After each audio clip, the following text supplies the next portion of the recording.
Thanks everyone for being here. I want to start just by thanking our honored guests. And Serge, we'll start with you. We're so grateful to be able to honor you. We're so grateful for the 5 decades that you described. It's a very special evening, in large part because of your presence. Thank you very much, Serge. I want to thank Jason Greenblatt, Senior Director of the Arab-Israel Diplomacy for the Jerusalem Center for Security and Foreign Affairs.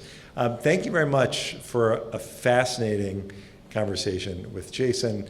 Thank you for the work that you did that permits us to celebrate 5 years of the Abraham Accords. We are grateful for the work that you continue to do, and we'll continue to look forward to being your partner as we go forward. Thank you very much, Jason.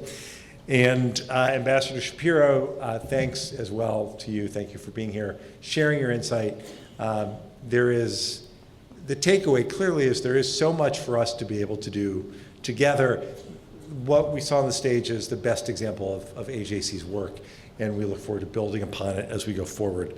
I also want to acknowledge everyone else in the room, the diplomats, many of whom came and are off to 9 other events that they had this evening. We're thankful for all of them for making time to be here. Their participation is not just symbolic, it is really representative of the shared values that we have. Thanks to the representatives of the many Jewish organizations who are here for this diplomatic reception. Again, the work we do together is so critical to advancing our shared interests. We're really grateful to you. Thanks to the AJC, especially thanks to the AJC lay leaders for being here tonight. The Jewish people, there is no question, are better off because of your leadership, because of your participation, because of all that you do for us and for the community.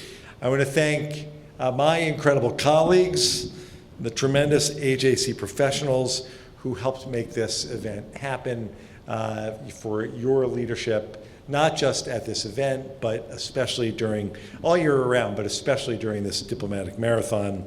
And finally, I can't believe, Ruby, that in a few days we will be marking not days, but years of hostages still being away from their families. Thank you for being here. Thank you for your passionate advocacy, to you and the other families who joined us.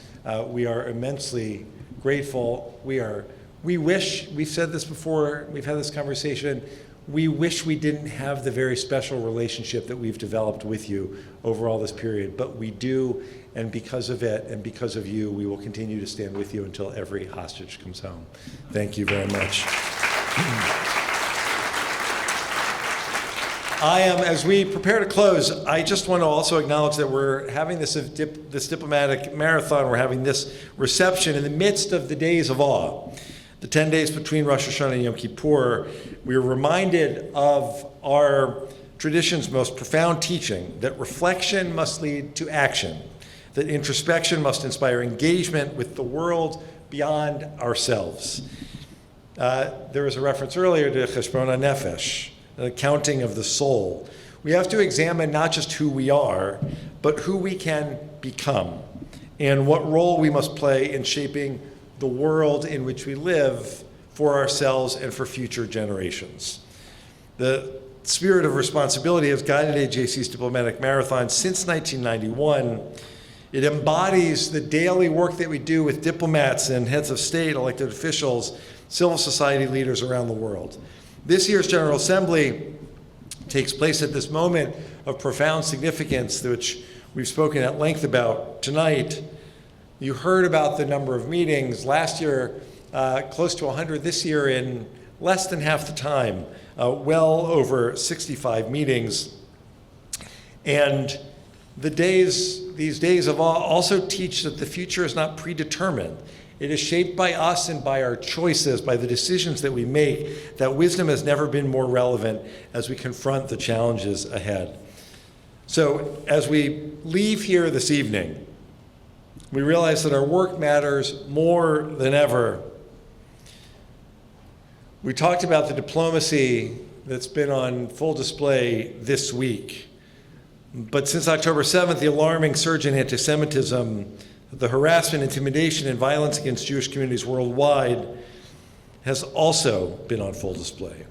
History teaches us that when societies fail to protect any community, but especially their Jewish population, then they fail to protect democratic values, and so governments must act.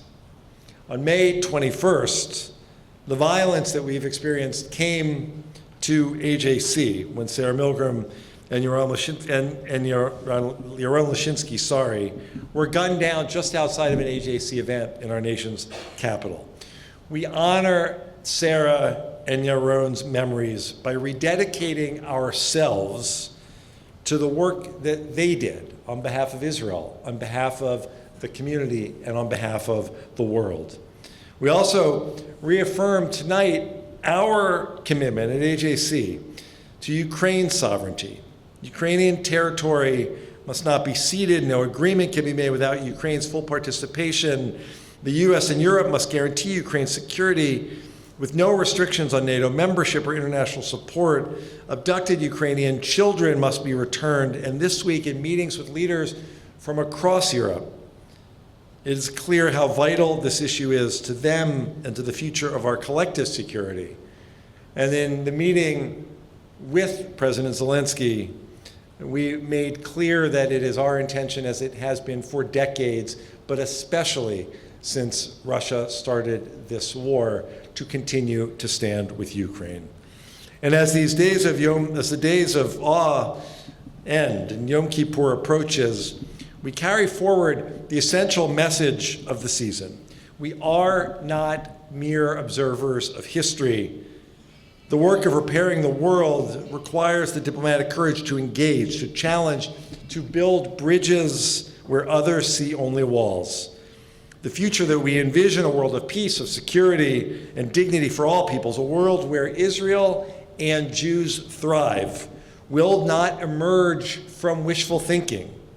It will be forged through the patient and persistent work of diplomacy that all of you make possible through your work and partnership with AJC. I'm so grateful for your participation in that work. It is an honor to do that work with you. We say again, Ruby, to you and all the families, the hostages should come home now. And to all of you, Shana Tova, may this new year bring the future that we work toward and that we deserve. Gmar Chatima Tova. Thank you, everyone, for being here tonight.